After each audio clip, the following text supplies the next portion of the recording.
बहुत जल्द आ रही है ओनली न्यूज ग्रुप की news magazine the news ocean, जहां आपको मिलेगी हर खबर सच की तह तक। नमस्कार विद्यार्थियों, ओनली यूपीएससी पर आपका स्वागत है।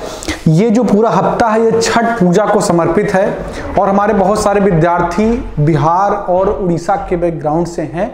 उत्तर प्रदेश के भी हमारे बहुत सारे विद्यार्थी हैं।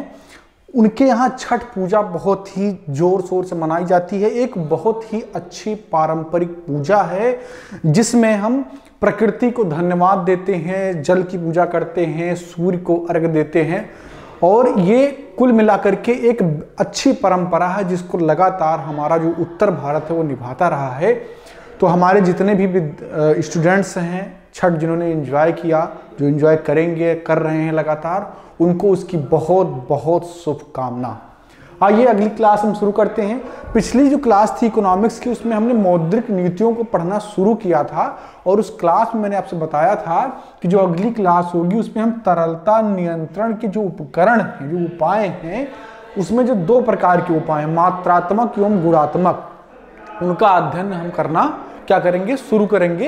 ये एक बड़ा टॉपिक है। मौद्रिक नीतियां जो हैं ये इकोनॉमिक्स की जो है एक बड़ी टॉपिक में आती हैं, तो उसी को हमें समझना है।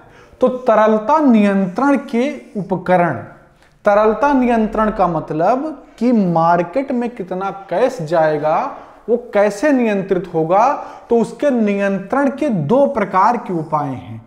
एक तो मात्रात्मक उपाय है और दूसरा गुणात्मक उपाय है। मात्रात्मक उपाय में CRR यानी कि कैश रिजर्व रेशियो, ठीक है, और उसके बाद में आपका SLR स्टैट्यूटरी लिक्विडिटी रेशियो, उसके बाद में बैंक रेट आपका, repo rate, reverse repo rate, open market operation, marginal standing facility. ये इतने तरीके हैं जो कि मात्रात्मक तरीके कहे जाते हैं मॉनेटरी पॉलिसी में। क्या करने के लिए? तरलता को नियंत्रित करने के लिए, लिक्विडिटी को कंट्रोल करने के लिए। इनसे सीधे सीधे सवाल आते हैं और ये बहुत महत्वपूर्ण है, इतना इंपॉर्टेंट है ये कि आप ये समझ लीजिए कि हर महीने ये चर्चा का विषय रहते हैं, क्योंकि पूरी व्यवस्था किससे चल रही है? इकोनॉमिक्स से ही चल रही है और इन सब से यह निर्धारित होता है कि मार्केट में पैसा कितना होगा। तो इसलिए ये चर्चा के विषय रहते हैं, हर बार सवाल इनसे बनते हैं और ये हमेशा सवाल बनते रहेंगे। तो इनको हमें एक एक करके पढ़ना है और समझना है विस्तृत रूप से कि CRR क्या होता है, SLR क्या होता है, बैंक रेट क्या है, रेपो रेट क्या है, ये सारी चीजें हमें समझनी है। ठीक है, तो सबसे पहले हम समझेंगे CRR क्या है।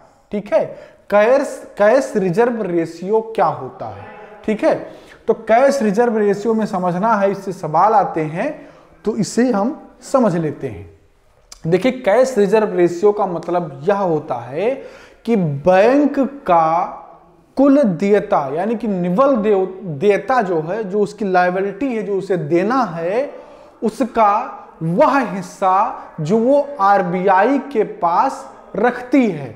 यानी कि अगर मान लीजिए कोई बैंक है ये, या SBI बैंक ले लीजिए, मान लीजिए SBI बैंक है और SBI बैंक के पास जो डिपॉजिट आया है, जो ग्राहकों ने पैसा जमा किया है, उसका एक भाग उसे RBI के पास रखना होता है। उसी भाग को CRR कहा जाता है। सामान्य सा मतलब इसका यह है कि किसी बैंक के कुल निवल देयता का वह भाग जो RBI के पास रखा जाता है उसे CRR कहते हैं। और ये जो है एक निर्धारित संख्या में होता है, निर्धारित मात्रा में होता है। वर्तमान में ये 3% के आसपास है।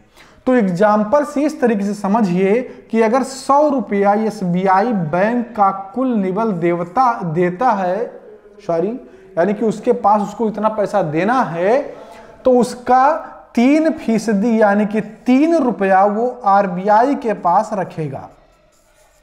ठीक है, 3 रुपया क्या करेगा? वो RBI के पास रखेगा और इससे होगा क्या? इससे क्या होगा कि बैंक के पास कर्ज देने के लिए पैसा क्या होगा? कम होगा। तो जब बैंक के पास पैसा कम होगा देने के लिए तो क्या करेगा? अपना रेट ऊपर बढ़ाएगा, हाई करेगा। तो जब हाई रेट होगा तो मार्केट में जो लोग कर्जा ले रहे हैं वो उससे लेने से बचेंगे, क्योंकि हाई रेट में कर्जा लेंगे तो उनका नुकसान होगा, उनको ज्यादा ब्याज का भुगतान करना पड़ेगा। तो इससे क्या होगा कि जो मार्केट में पैसा है उसको आरबीआई सोख लेती है। इससे अगर 3% से बढ़ा करके वो इसे 4%, 5%, 10% कर दे तो इससे क्या होगा? खटखट खटखट मार्केट का पैसा क्या होगा? आरबीआई के पास आकर के जमा हो जाएगा। ठीक है। और जो सीआरआर के थ्रू जो पैसा बैंक आरबीआई के पास रखती है, ना तो उससे कुछ उस पर ब्याज मिलता है और ना ही आरबीआई उस पैसे का इस्तेमाल कर सकती है। यानी कि सीआरआर के तहत जितना भी पैसा होता है वह मार्केट से बाहर हो जाता है और वो बिल्कुल भी काम नहीं कर रहा होता है। तो ये एक प्रभावी उपकरण होता है मुद्रास्फीति को मैनेज करने का। ठीक है। सीआरआर शुरुआत में या यूं कहें कि 2006 से पहले सीआरआर का जो रेट था वो एक डोमेन था कि 3% से लेकर के 15% के बीच में ही हो सकता है। 2006 तक यह एक डोमेन निर्धारित किया गया था, लेकिन सन 2006 में आरबीआई अधिनियम में संशोधन करके इस नियम को हटा दिया गया, यानी कि इस डोमेन को हटा दिया गया। अब सीआरआर का रेट का कोई डोमेन नहीं है। आरबीआई को जो भी लगता है वह उस हिसाब से सीआरआर का रेट तय कर सकती है। ठीक है। तो यह है आपका सीआरआर। ठीक है। अब बहुत सारे लोगों को, बहुत सारे स्टूडेंट को नहीं समझ में आ रहा होगा, क्योंकि देखो इकोनॉमिक्स की जो टर्मिनोलॉजी है थोड़ा कठिन होती है, फिर भी मैं थोड़ा आसान करके समझाता हूँ उसको। तो एकदम सिंपल समझ लीजिए। मान लीजिए मैं कोई बैंक हूँ, ठीक है, और मुझसे कोई बड़ा है, मान लीजिए मेरे पिताजी हैं जो आरबीआई हैं, वो हमको चलाते हैं। ठीक है। तो हमारे पास मान लीजिए 100 रुपया है और हम उसको सूद पे दे करके उससे पैसा कमाना चाहते हैं। अब हमारे पापा ये चाहते हैं कि ज़्यादा पैसा बाहर न जाए, तो करेंगे क्या? कहेंगे होय अपना कुछ पैसा लाओ हमको दे दो और इस पैसे का तुम इस्तेमाल नहीं करोगे। तो पापा क्या किए कि हमसे पैसा ले लिए और उसको अपने पास रख लिए। वो खुद भी उसका इस्तेमाल नहीं कर सकते हैं और हमको भी नहीं करने देंगे, ना उस पर हमको कोई ब्याज देंगे। ठीक है। तो बस सिंपल सा यही होता है सीआरआर, कैश रिजर्व रेशियो। ठीक। तो यह है आपका सीआरआर। अब दूसरा आता है आपका एसएलआर। ठीक है। यानी कि स्टैट्यूटरी लिक्विडिटी रेशियो। ठीक है। तो इसका क्या होता है कि इसका काम है कि इन्फ्लेशन को कंट्रोल करना, जैसे कि सीआरआर कंट्रोल कर रहा था। लेकिन यहां पर थोड़ा मामला उल्टा होता है। मामला उल्टा ये होता है कि सीआरआर जो है वो आरबीआई के पास होता है। सीआरआर कहां होता है? आरबीआई के पास जमा होता है। इस पर कोई जो है ना तो ब्याज मिलता है बैंक को और ना ही आरबीआई इसका यूज कर सकती है। लेकिन एसएलआर जो होता है ये बैंक अपने ही पास रखता है। एसएलआर को बैंक क्या करता है? अपने ही पास जमा करके रखता है। ठीक है। यहां क्या होता है कि ये कैश रिजर्व रेशियो है, यानी कि इसमें केवल कैश रखा जाता है, करेंसी रखी जाती है। लेकिन एसएलआर में सोना का बांड, यानी कि गोल्ड बांड जिसे आप कहते हैं, या गवर्नमेंट सिक्योरिटीज, कुल मिलाकर के कुल निवल देयता का बैंक 18% वर्तमान में एसएलआर के रूप में रखता है। अभी वर्तमान में एसएलआर क्या है? 18% है। तो 18% उसे अपने कुल देयता का अपने खुद के पास जमा करके रखना होता है। और बैंक करते क्या है कि गवर्नमेंट बॉन्ड या गोल्ड बॉन्ड या गोल्ड ये खरीदते हैं और उसको एसएलआर के रूप में रखते हैं, क्योंकि कैश का प्रयोग वो करते हैं लोन देने में, क्योंकि उससे बैंक का क्या होता है? प्रॉफिट होता है। अच्छा, ये जो SLR है ये तरलता को नियंत्रित करने का प्रभावी उपाय नहीं है। क्यों नहीं है? क्योंकि अगर गवर्नमेंट सिक्योरिटीज में पैसा लगाया गया है, गवर्नमेंट सिक्योरिटीज का मतलब कि एक पत्र है जो गवर्नमेंट से खरीदा गया है और गवर्नमेंट को उसका पे किया गया, वो पैसा भी मार्केट में आ जाता है। आप गोल्ड बॉन्ड लेते हैं, गवर्नमेंट सिक्योरिटीज खरीदते हैं, गवर्नमेंट बॉन्ड खरीदते हैं या गोल्ड खरीदते हैं, वो पैसा अल्टीमेटली कहां जाता है? मार्केट में जाता है।